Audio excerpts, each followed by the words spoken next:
Speaking of Nick getting mad and throwing things, Gregway, Nick sucks at video games, so when he plays them with me, he throws the controller all the time. That's why we're excited to be playing Lara Croft and the Temple of Osiris. It's his multiplayer game, and my good friend Robert's here to tell me all about it.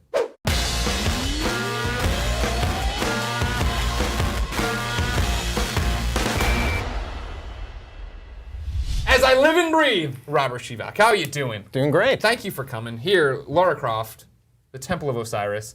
Talk to me, were you guys expecting such a reaction when you announced that it was an Xbox One exclusive?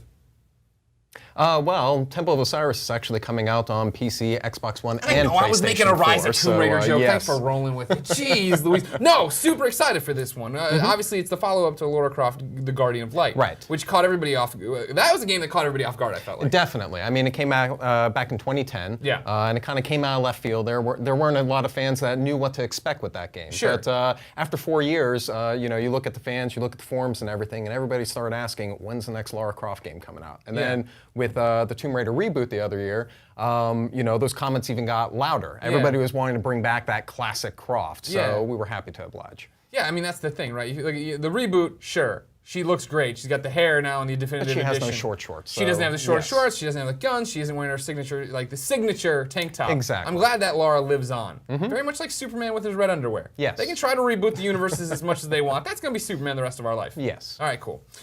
You told me that Brian and Greg looked lonely here on the desk and that you were bringing me something. Yes. So actually we have our little 3-inch Lara figurine there. Very nice. So yeah, she comes with the gold edition of the game. So just like Guardian of Light, I mean, you could get the game digitally. So we have it coming out on Tuesday, December 9th for Xbox One, PlayStation 4, and PC.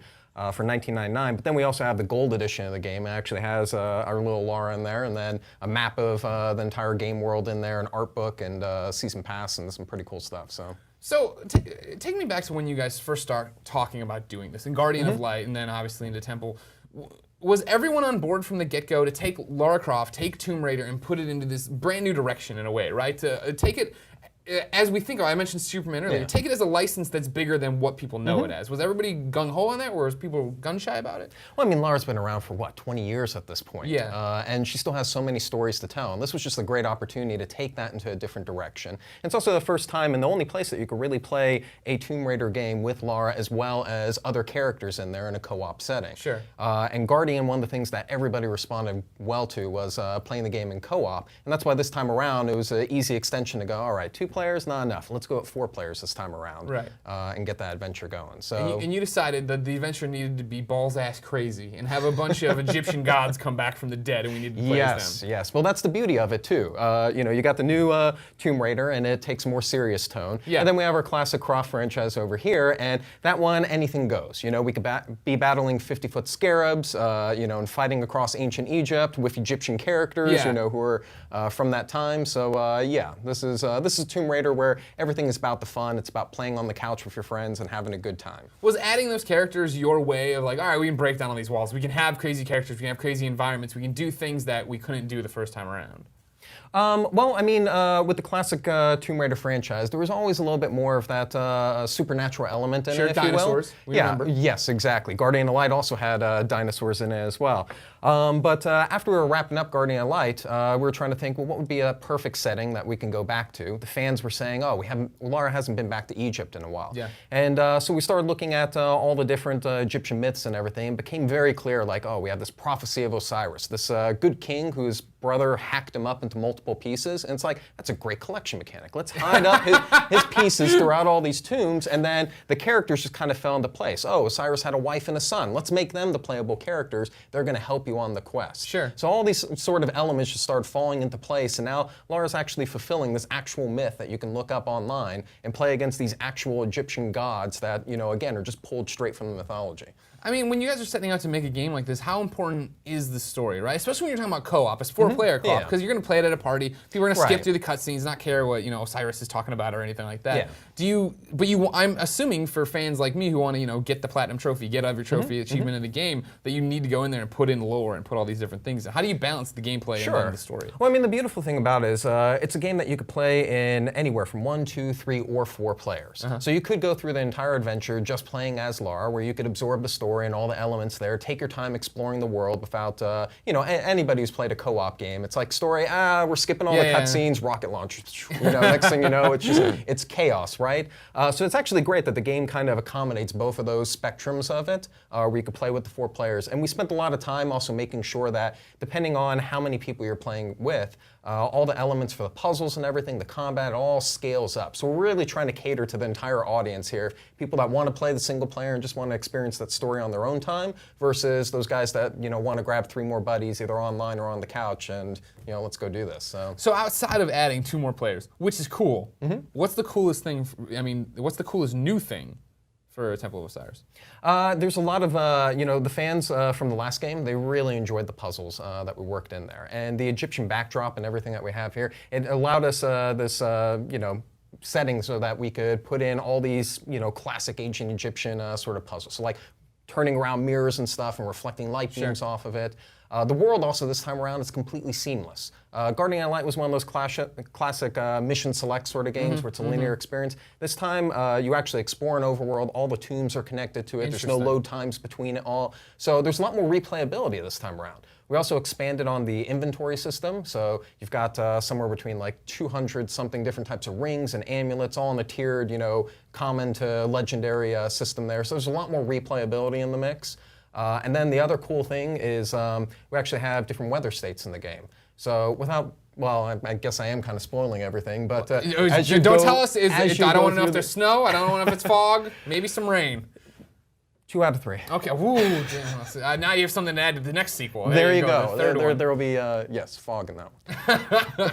You keep talking about you listen to the fans and that all these people were wanting this after they played Guardian of Light.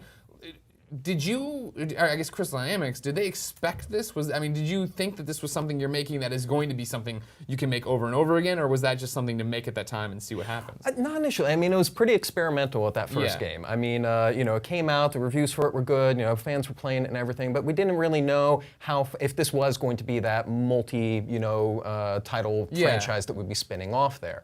And then, of course, got distracted by that game called Tomb Raider. Yeah, again, it was at that time. It was just we were actually surprised at the number of people that were kind of asking for that follow-up there and that wanting that experience there. So yeah, it did catch us a little bit off guard. Yeah. Like how many fans were actually saying they want more of this, and like I said, we were happy to oblige. So then, how does Crystal Dynamics worry about that as a developer, right? Like you're saying, we're going to see what happens with this, but then we do have the AAA Lara Croft to worry about in Tomb Raider. Are there 2 teams? Do people go back and forth? It's a little bit of going back and forth there. Yeah. It's a great big family that's working, primarily on the Tomb Raider franchise. A lot of the people that worked on Guardian of Light did go on and wind up working on the Tomb Raider game. Sure. And then we actually brought some of those guys back, the same people who worked on Guardian of Light, and mixed in some new developers that joined Crystal over the past 4 years here. And so we had that nice mix of the veterans as well as the new guys, and we just split a small team off in order to focus on this one and ran it parallel with what we have coming up next. So the question is now, when you guys sit around in your conference meetings and you're smoking your cigars and you're looking at the numbers. And we're drinking our fine scotch exactly, as well. Yes. And your snifters, yes. And you're looking at the numbers and Guardian of Light and all these different things. Do you take credit for next gen? Because I have this theory, and now it's current gen, so it gets really confusing to talk about. Sure. But when we started going into next gen, now current gen, we talked about the fact that multiplayer, cooperative multiplayer, that's going to be the real thing for next gen. That's the first feature everybody's pushing, right? And of course, every game is that now. You play online, you do this, you have your own drive club, you have your own team, you go do this, blah, blah, blah, blah, blah. You guys were there first. You were the ones leading the charge for couch co-op and bringing it back with Guardian. Now you're here and you're like, we made this. Right, let's refine that formula. Exactly. Let's take it that next step further. So. I think one of the great things that we have with the game is, we also had Tomb Raider Definitive Edition come out. And that was one of those first games that was coming out when the new consoles were coming out as well. And I think it pushed the boundaries in terms of visual quality and everything like that. It brought a great story and it pushed it to next gen. Sure. And this time around with, Temple of Osiris, you could expect the same thing. It's a gorgeous game. Where usually when you're making an isometric game, you're afraid to take the camera in close because it's like, okay, you're going to see all the bad textures and everything. No, this is a beautiful looking. We try to find cinematics that we could push in close on the characters. Spent a lot of time creating little costumes for them as well, like Deus Ex costumes and Hitman costumes, and it's a visually stunning game. I think especially compared to a lot of the other co-op games that are coming out with the current generation. And so, final question: as a developer, why is online co-op play, even couch co-op, Sure. making such a resurgence right now? Why is that the thing everybody seems to be talking about? I mean, it's a good question. I'm sure there's a lot of different points of view, but you know, I was one of those guys that grew up playing in the arcades. You know, your Ninja Turtle games, etc. Smash TV. Yeah. You know, all those top-down shooters and the like. And you know, it's like we went for the last half of the last generation with, you know, a lot of games that were more focused on it's competitive multiplayer. You know, let's see how many people that we could squeeze into it. Let's make 32, 64 player things, etc. Well, don't forget MAG, 128 players. Holy cow! And then on top of that, you never wanted to play the thing, even if they had couch co-op. It's like, oh, it's split screen. Yeah, you know, yeah, it's yeah. like, dude, I don't want you. Go get your own copy of the game. Whereas fitting everybody back in on the same screen, etc. I mean, that's the perfect way to play a couch co-op game, Yeah, where you're not yeah. competing for that space. You're all playing in that same space together. And you know, I think our industry, it goes in cycles, right? Yeah. You know, RTS games died off 10 years ago, and now they're slowly starting to make their way back. And same thing with couch co-op games. We went a little while. We had the party games, you know, especially Yep. on the Wii and everything. And then it kind of dulled down, and it's like now's a fresh time to bring that back, to get your buddies back on the couch together or playing online with them. Yeah. Couch is more fun. You can punch them though. Exactly. You get to Yes. yell at each other. I can't Exactly. believe you missed that. Yelling at people in person. That's something Yeah. that this anonymous yelling at people over the internet. I mean, that's The mom joke will always mean more when you know the guy's mom. That's True, That's true. all it is. Robert, thank you so much for coming by. Yeah, my pleasure. Lara Croft, Temple of Osiris comes out Tuesday, tomorrow. Yes. And if you're watching Up at Noon in a timely fashion, if you're not, then it's probably out, and you can go get it. Yep. Thank you, man. My pleasure.